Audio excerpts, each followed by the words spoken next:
하나님 아버지 감사합니다. 거룩한 주일을 구별하여 주님 전에 있게 하시고 은혜 가운데 거하게 하시니 감사합니다.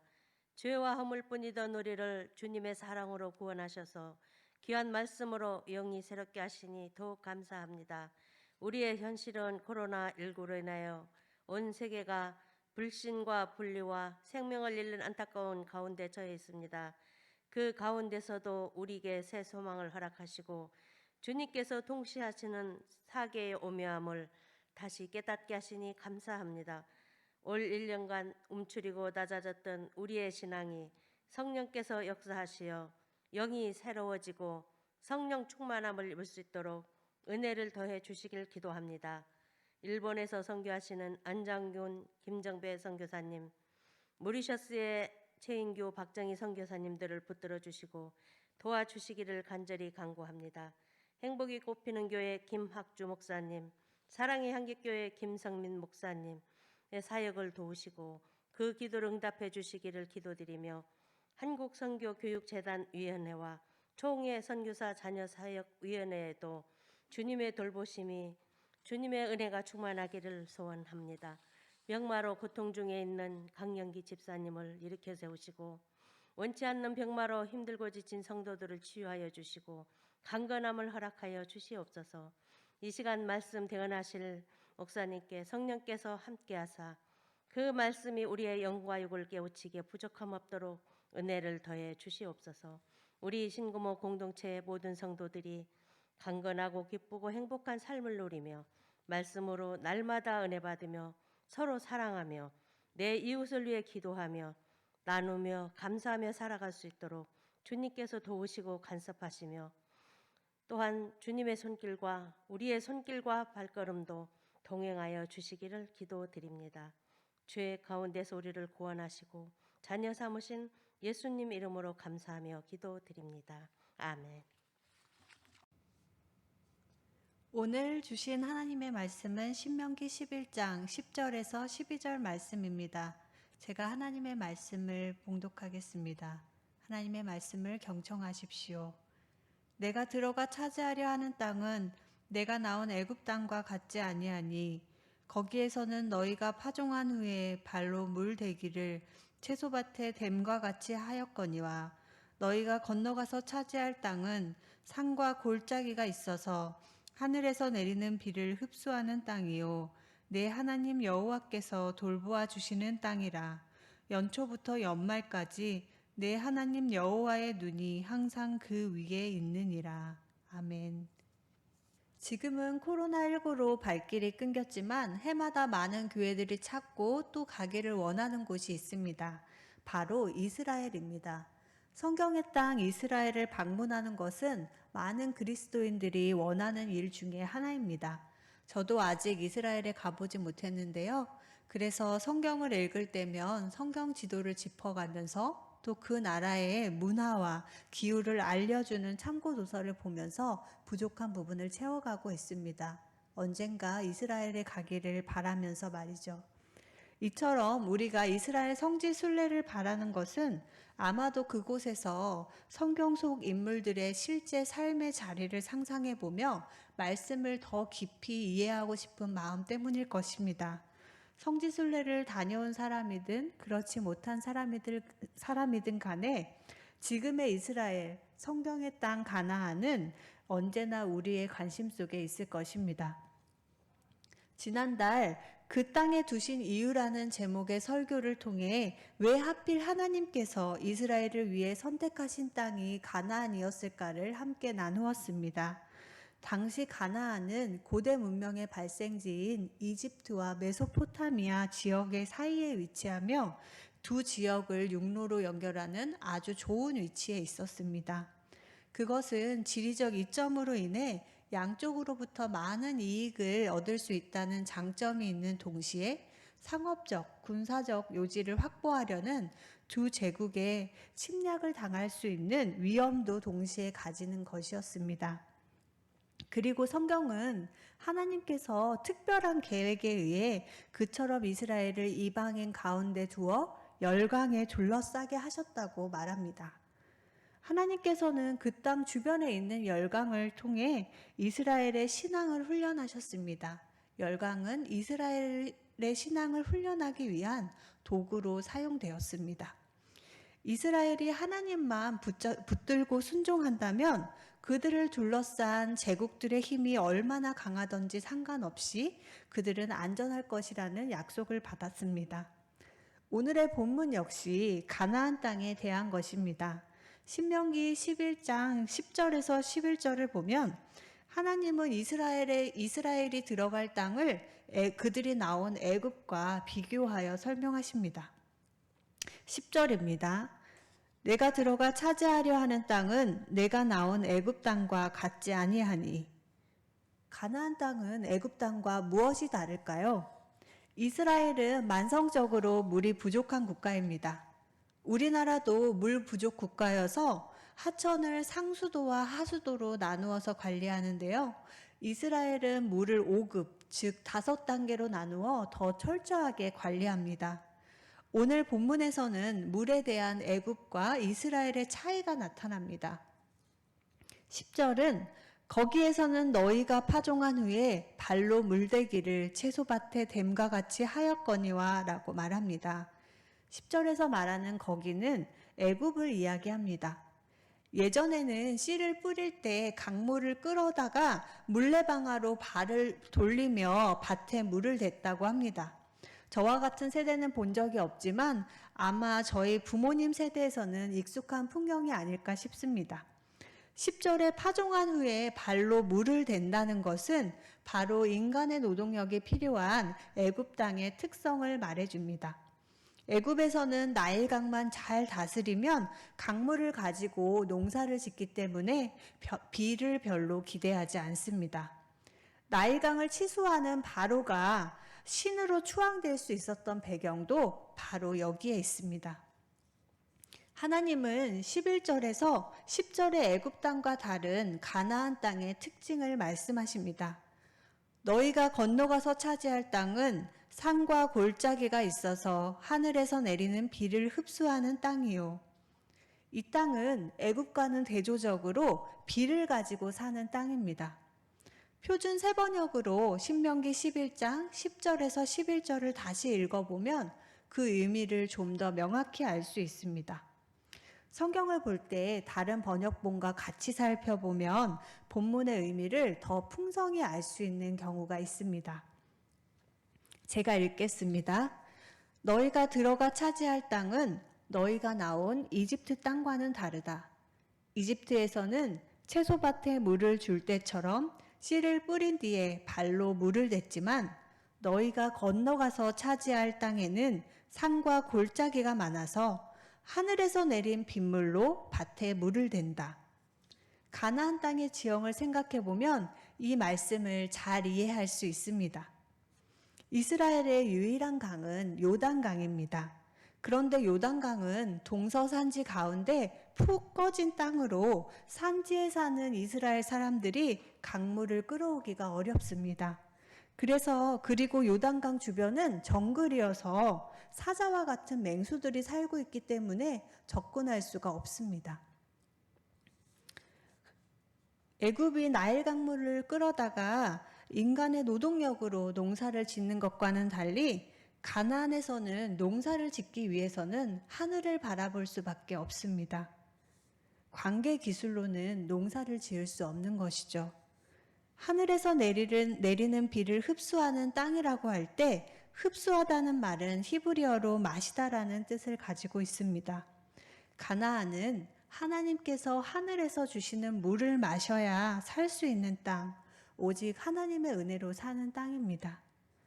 애굽처럼 농사짓기 편한 땅이 아닌 곳을 하나님께서 이스라엘에게 허락하신 것은 믿음의 눈으로 보면 이스라엘이 하나님이 주시는 복을 늘 충만히 받도록 언제나 하나님을 기억하고 하나님만 의지하며 살아갈 수 있는 환경을 주신 하나님의 은혜라고 생각할 수 있습니다. 신명기 11장 12절은 이런 하나님의 뜻을 다시 말해줍니다. 그 땅은 하나님 여호와께서 돌보아 주시는 땅입니다. 연초부터 연말까지 하나님 여호와의 눈이 항상 그 위에 있는 땅입니다. 지난달 가나안 땅 주변에 열강을 두신 이유에 대해 나눈 것과 마찬가지로 하나님이 농사짓기 편한 나일강의 땅이 아니라 가나안 산지에 이스라엘 사람들이 살 터를 마련하신 것은 하나님의 백성의 독특함을 알려줍니다. 하나님의 백성은 그분과의 언약으로 맺어져 있기에 세상의 창조주인 하나님으로부터 모든 선한 것을 받을 수 있는 존재입니다.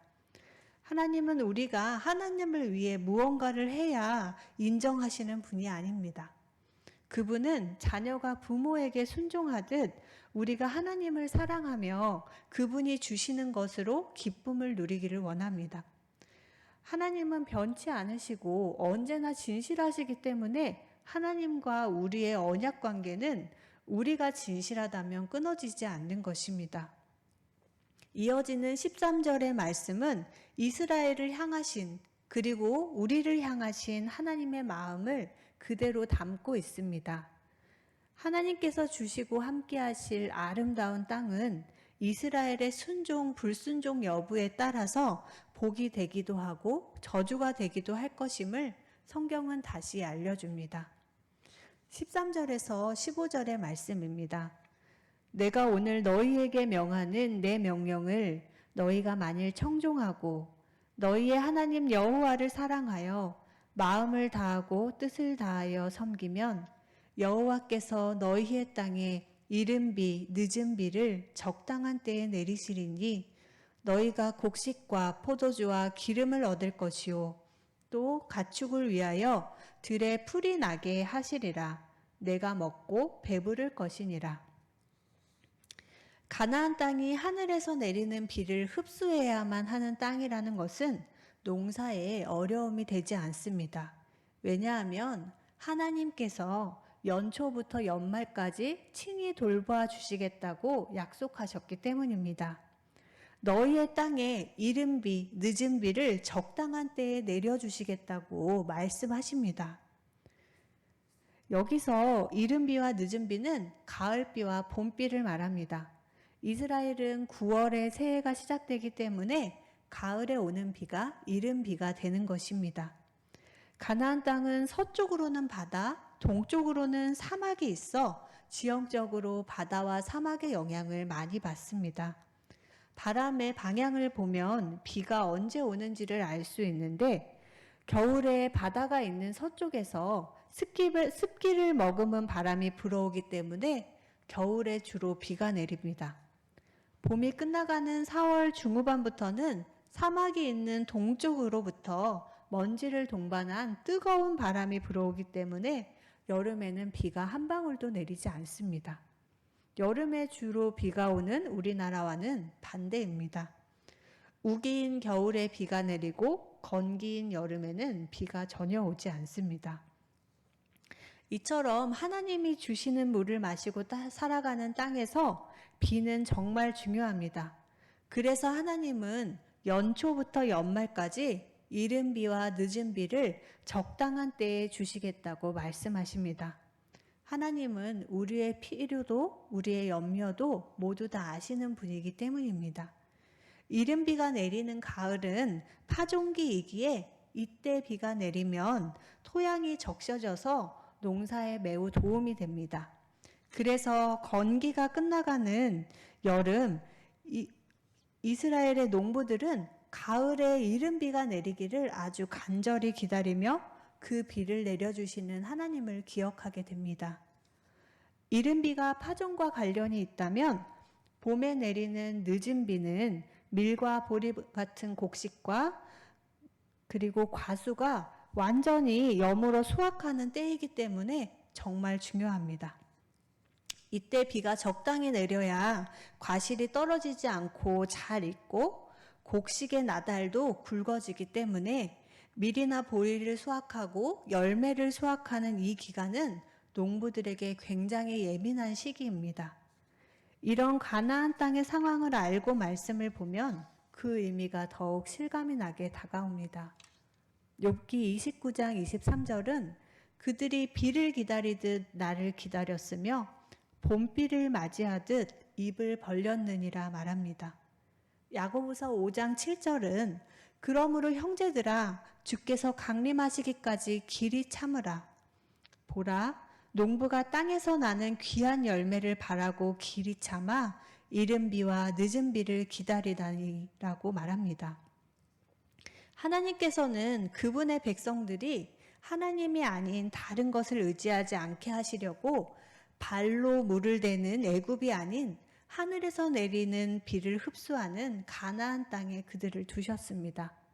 가나안 땅에 사는 그들이 씨앗이 잘 심어지게끔 토지를 적셔주는 토지를 적셔주는 이른 비와 과실과 욕실이 잘 여물게끔 적당히 내리는 늦은 비를 바라며 하늘을 바라볼 때마다 하나님을 기억하게 하셨습니다. 하나님의 백성이 언약 안에 머물며 계속 복을 받기 원하시는 하나님의 세심한 사랑이 여기에 담겨 있습니다. 여러분, 우리의 삶의 자리를 돌아봅시다. 하나님께서 이스라엘을 하늘에서 내리는 비를 마셔야만 살 수 있는 가나안 땅에 두신 것처럼 우리 역시 하나님만 바라보고 의지해야 살 수 있는 자리에 두셨음을 혹시 깨닫습니까? 지금 삶의 자리가 나일강이 있는 애굽처럼 편하게 농사를 지을 수 있는 상황이 아니라서 힘들다면 하나님을 간절히 찾을 수 있는 시간이 되기를 바랍니다. 농부가 땅에서 나는 열매를 바라고 길이 참아 이른 비와 늦은 비를 기다리는 것처럼 주님은 결코 그분의 자녀를 외면치 않으심을 기억하며 회복의 때를 소망합시다. 애굽 사람이 종으로 삼은 이스라엘 자손의 신음소리를 듣고 그들을 그 땅에서 구하신 그 하나님이 지금 이 순간 우리의 작은 신음까지 전부 듣고 계십니다. 로마서는 우리가 연약하여 어떻게 기도해야 할지를 알지 못하는 때에도 성령님께서 친히 이루다 말할 수 없는 탄식으로 우리를 위해 간구하여 주신다고 말합니다. 여러분, 우리의 상황이 아닌 말씀 속에서 위로를 얻고 힘을 얻으시기를 바랍니다. 지금 당장 눈에 보이는 나일강이 없어도 하나님이 우리의 비가 되시며 영원한 생수가 되심을 기억합시다. 이스라엘 백성은 그들을 애굽에서 건지시고 광야에서 함께 하시고 가나안까지 인도하신 하나님을 결국 저버렸습니다. 그들은 하나님이 내려주시는 물을 마시고 살면서도 감사하지 못했습니다. 예레미야 5장 24절은 이렇게 책망합니다. 우리말 성경으로 읽겠습니다. 너희는 마음속으로라도 주 우리의 하나님은 두려운 분이시다. 그분은 제때에 비를 주시고 이른 비와 늦은 비를 철따라 내리시며 곡식을 거두는 일정한 시기를 정하여 주신 분이시다 하고 말한 적이 없다.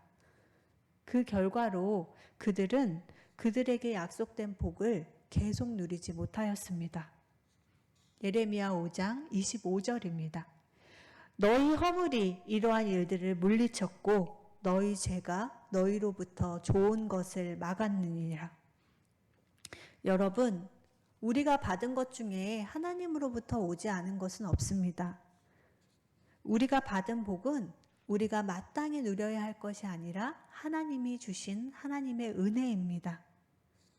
지금 우리 마당에 밀이 가득하고 독에 새 포도주와 기름이 넘친다면 하나님으로 인해 기뻐하고 하나님의 이름을 찬송하는 것을 잊지 말아야 합니다. 그리고 하나님께서 명하신 대로 복의 통로로서 메마른 곳에 그 복을 흘려보냅시다. 그렇게 하나님께서 주시는 이른 비와 늦은 비가 우리의 삶 속에 계속 이어지기를 구합시다. 하나님은 가나안 땅에 들어가는 이스라엘 백성에게 하신 것과 동일한 말씀을 오늘 우리에게 주십니다. 내가 오늘 너희에게 명하는 내 명령을 너희가 만일 청종하고 너희의 하나님 여호와를 사랑하여 마음을 다하고 뜻을 다하여 섬기면 여호와께서 너희의 땅에 이른 비 늦은 비를 적당한 때에 내리시리니 너희가 곡식과 포도주와 기름을 얻을 것이요 또 가축을 위하여 들에 풀이 나게 하시리니 내가 먹고 배부를 것이라. 여러분, 코로나19의 어려움 속에서도 하나님은 우리와 함께 하십니다. 그리고 우리가 파종과 추수의 비를 기다리는 농부들처럼 인내하며 간절히 기도할 때 하나님의 때에 우리의 일상을 다시 회복시키시고 더 풍성하게 하실 것입니다. 기도하겠습니다. 우리를 연초부터 연말까지 늘 돌보아 주시겠다고 약속하신 하나님, 우리가 오늘의 어려운 상황 속에서도 하나님께 예배하며 기도로 나아오게 하시니 감사합니다. 우리에게 가장 좋은 것을 아시고 주시길 원하시는 하나님, 때를 따라 이른 비와 늦은 비를 주시는 주님이 우리의 모든 필요를 채우시고 우리가 주님으로 인해 기뻐하게 하실 것을 믿습니다. 낮과 밤, 봄, 여름, 가을, 겨울, 씨 뿌릴 때와 추수할 때를 정하신 하나님께서 적당한 때에 모든 것을 회복시키실 것을 확신하며 담대하게 살아가는 자녀가 되게 하여 주옵소서. 하나님의 말씀에 순종하고 마음을 다하고 뜻을 다하여 하나님을 사랑하고 섬기는 자녀가 되게 하여 주옵소서. 하나님을 사랑하는 우리의 마음이 세상을 향한 사랑으로 표현되게 하시고 전 세계적인 전염병으로 모두가 불안하고 아픈 시기에 빛된 자녀들의 걸음을 통해 세상이 하나님을 알게 하옵소서. 예수님의 이름으로 기도드립니다.